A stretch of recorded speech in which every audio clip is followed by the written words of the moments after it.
او د خالد بن ولید رضی الله تعالی د اسلام راوړلو واقعه هم ډېره عجیبه ده. دی د اسلام ډېر سخت دشمن و. په غزوه احد کې چې څومره شهیدان شي په هغې کې خو د ده لاس و که نه دی شاغړې په غونډۍ باندې راوختو او دا ډېر غټ جنګجو هم و. خو ده وی زما په زړه کې یو ځل د دې اسلام محبت پیدا شو. وی هغه څنګه؟ وی دا نبی علیه الصلاة والسلام چې په غزوه حدیبیې ته را روان و که نه وی ما ملګرو ته ووي چې ځای ورته سي کوئ چې دوی راځي چې موږ په لاره کې حمله وکړو. دوی به دغلته کې پړاو اچوي وی موږ چې دوی څنګه پړاو اچوي موږ به ګیر چاپېره ناست وي موږ به ناڅاپي حمله وکړو. وی موږ ناست وو هغې ځای ته وی ناڅاپي نبي علیه السلام لاره بدل کړه هغې ځای ته ورو رانغې حالانکې څومره قافلې چې به راتلې دغې ځای ته به راتلې او نبی علیه السلام هغه لار پرېښوده به بل طرف لاړو. ما دې ملګرو ته ویل چې یاره دا سړی خو ډېر څه عجیبه غونته سړی دی. موږ ورته دلته کېناستو او ډارې کې لاره بدل کړه. ما ورته چې خیر دی بل یو ټایم را روان دی هغه ټایم کې دوی مونځ د سره هم نه پرېږدي چې هغې ته صلات وسطی ویلی شي د مازدیګر مونځ. د مازدیګر مونځ دوی د سره نه پرېږدي ځکه حدیث مبارک کې راځي چې د مازدیګر مونځ نه قضا شو نو اهل و عیال ټول د هلاک شو.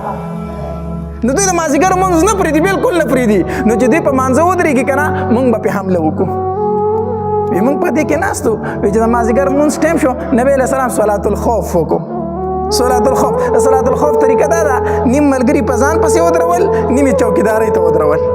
نو چې یو رکعت هغې یو څه کسانو د نبي علیه السلام سره وکړو بیا هغه چوکیدارۍ ته ودرېدل هغه نور راغله په نبي علیه السلام پسې ودرېدل. په دې طریقه نبي علیه السلام مونځ وکړو او مې مونځ وکړو او مې چوکیداري کوله که نه. ما دې کسانو ته وویل چې یقین په الله وکړه په دې سړي سره خو هېڅ نه کېږي ده سره اوس غیبي غونته کې امداد دی. ده خو چې کوم ځای کې مونږ ورته کښېنو نو بس ده طریقه بدله کړي ده سره څه غیبي غونته کې امداد دی. وی هغې ځای کې زما په دې زړه کې د اسلام لږ مینه پیدا شوله. بل چې کوم ځای طرف ته به غزا له لاړم دا جنګ له لاړم که نه وی ښه د خپل قبیلې د طرف به مې جنګ کو خو چې واپس په راله په دې زړه کې به خفه وم مړه چې دا ته څه خپل ملګري وجنې خپل قبیله وجنې خپل خلک وجنې ته څه کوې څه په لاس راځي. خو ما هر حال د خانداني غیرت او په هغې کې لګیا وم. چې ډېر تنګ شوم که نه ما دا اراده وکړه چې شام ته ځمه هلته به یا یهودي شمه یا به عیسایي شم. مسلمانېدی خو ځکه نه شمه چې د دې پیغمبر خلاف ما دا خو زما سخت دشمن دی نو زه به ځم د ده څه ته به وم چې په تا ایمان راوړم. جاهلیت غیرت و که نه په غزوه بدر کې زه د خلاف ولاړم په غزوه احد کې زه د خلاف ولاړم په غزوه خندق کې زه د خلاف ولاړم هر ځای کې ما ورسره جنګ کړی اوس به پرې ایمان راوړم. ما وی چې ځمه شام ته یا به یهودي شم او یا به څه شمه عیسایي شمه او دا خپل مذهب خو راته بد ښکاري ځکه څه ګټو ته سجدې لګو دا مونږ څه کوو که نه. دا مې اراده وکړه وی زما یو ورور د هغه نوم ولید و وی هغه مسلمان و. وی نبي علیه السلام دی ولید ته وویل که ما دې ورور ته چېرې دا خالد ډېر هوښیار سړی دی ډېر عقلمند سړی دی او د ده د عقل او هوښیارتوب لږې خو بل ځای کې لګي نو چې دا په اسلام کې ولګېدی څومره به ښایي ته ورته د اسلام دعوت ورکړه. وی ورور ته ولې وویلو که نه وی دا ورور مې ما پسې خط راولېږو چې ما پسې خط راولېږو وی ما ته وی چې اسلام ته راشه. ما مې چې د ورور خط ولیدو ما ته وی چې نبي علیه السلام ستا صفت کړی دی لږ اسلام ته راشه. چې دا خبره مې واورېده بیا په ځان نه پوهېدم چې نبي علیه السلام زما صفت کړی دی. نبي علیه السلام چې دا ډېر هوښیار سړی دی. ما اراده وکړه چې ځم مدینې منورې ته. خو ما وی چې یوازې به څنګه ځمه وی لاړم بل ملګری مې کته عثمان دغه صفوان ابن امیه دا د امیه زوی امیه ابن خلف په غزوه احد بدر کې چې مردار شوی دی.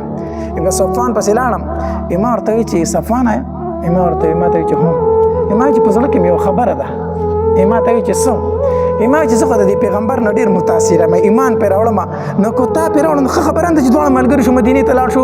زمونږ د قبیلې سړی دی زمونږ د خاندان سړی دی په ټوله دنیا به حکومت کوي نو موږ خو بې بد نه ښکارو که نه او هغه کومه خبره کوي ښې خبرې کوي. وی صفوان راته وویل که نه چې که دا ټوله دنیا پې ایمان راوړی یو دښمن یې پاتې شي هغه یو دښمن به یې زه یم. صفوان وی چې هغه یو دښمن به یې زه یم زه په دې ایمان نه راوړم. ما چې ټیک ده صحیح ده وی لاړم عکرمه له دا مې دوست و د ابوجهل زوی عکرمه ته مې وویل چې عکرمه یو کار نه کوو چې په دې پیغمبر باندې ایمان راوړو. عکرمه راته هم دا ټکی وي که ټول خلک پې ایمان راوړي او اخري دښمن یې پاتې کېږي هغه به زه یم. بیا پې د عکرمه رضی الله هم ایمان راوړی په فتح مکه په ورځ باندې. بیا لاړم عثمان ابن طلحه له ما ته چې عثمان یو خبره کومه په زړه کې مې یو خبره راوړې خو چې ته به راله څه جواب راکوې نو عثمان ابن طلحه وایي چې ووایه څه خبره ده. ما ورته وی چې دا پیغمبر نه دی محمد صلی الله علیه وسلم. دی خو ډېرې ښکلې خبرې نه کوي. دی وایي زنا مه کوئ، نو ښه خبره کوي که نه کوي؟ دی وایي لورګانې مه وژنئ، نو ښه خبره کوي که نه کوي؟ دی وایي د ګټو د لوټو ته سجدې مه کوئ، نو ښه خبره کوي که نه کوي؟ وایي خپلولۍ مه پرې کوئ، نو ښه خبره کوي که نه کوي؟ عثمان ابن طلحه راته وایي چې ویل څه غواړې خبره وکړه. ما ورته وایي چې یاره ایمان پرې نه راوړو. وایي چې ما خو د بېګانې اراده کړې ده، خو تا ته مې نه شو ویلی. ما خو هم د بېګانې اراده کړې ده. ما ورته وایي چې زه ملګری مې پیدا شو. ما ورته وایي چې ځو. وایي چې کو یو ځای د مکې نه ځینو خلک را باندې شکي کېږي. یو مقام یې ورته وښود چې هلته راځه، زه به هم هلته وتیم، ته هم هلته وځه راځه. هلته لاړم، عثمان ابن طلحه هلته موجود و. هلته کې یو ځای شو، روان شو چې اوس تللی په لاره کې خو د مکې یو سردار ولید، عمر ابن عاص. دا په کفارو کې د ټولو نه هوښیار سړی حسابېدو. د جنګ څومره مشورې چې به ده ورکولې، ډېر هوښیار سړی او عقلمند سړی و. د جنګ دا چارونه به ټول ده جوړول. مونږ چې دی ولیدې مونږ چې پاک ربه دا کوم ځای ګیر شو. دا خو عمر ابن عاص دی چې ده ته به اوس څه وایو، ده ته به څه وایو، دا خو زمونږ مشر دی. مونږ ورته وایي چې لکه مونږ ته وایي چې څه کوې لکه؟ مونږ ورته وایي چې ته څه کوې؟ وایي چې نه رښتیا ووایه چېرته روان یې؟ مونږ ورته څه نه وي، وایي چې راته ښکاري مدینې ته روان یې کو. مونږ ورته چې ښه رښتیا درته ووایو نو مدینې ته روان یو. عمر ابن عاص راته وایي چې راځئ زه خو هم ملګری یم، زه هم مدینې ته ځم، راځئ چې درې واړه په ایمان راوړو، راځئ چې درې واړه په ایمان راوړو. وی لاړو چې مکې ته ورسېدو، یو ځای کې خو هلته اوښان کېنول. وی ورور مې راپسې راغی چې نبي علیه السلام ستاسو د راتلو نه خبر شوی دی او ډېر خوشحالېږي. نبي علیه السلام چې خبر شو که نه چې دا درې واړه را روان دي، نو نبي علیه السلام وفرمایل وی مکې د خپل زړه ټوکړې مونږ ته راوویشتې، مکې د خپل زړه ټوکړې مونږ ته راوویشتې. خالد را روان دی، عمر ابن عاص را روان دی، عثمان ابن طلحه را روان دی. دا خو د مکې د زړه ټوکړې هغه مونږ له رالې. نبی علیه السلام ډېر خوشحالېږي. ورور مې راپسې راغی چې تلوار کوي، نبی علیه السلام ستاسو په انتظار کې دی. زه چې څنګه ورسېدم نبي علیه السلام لره که نه، نبي علیه السلام ته مې وفرمیل چې السلام علیک یا رسول الله، السلام علیک یا رسول الله.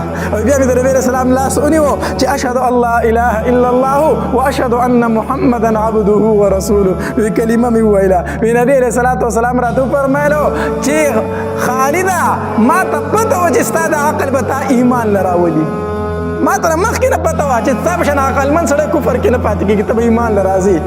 بیا ورته مې وویل چې د الله پاکه پیغمبره ډېر ملامت یم، ستا خلاف مې ډېر جنګونه کړي دي، ستا ډېر ملګري مې شهیدان کړي دي، د الله پاکه پیغمبر ډېر ملامت یم، ما له دعا وغواړه.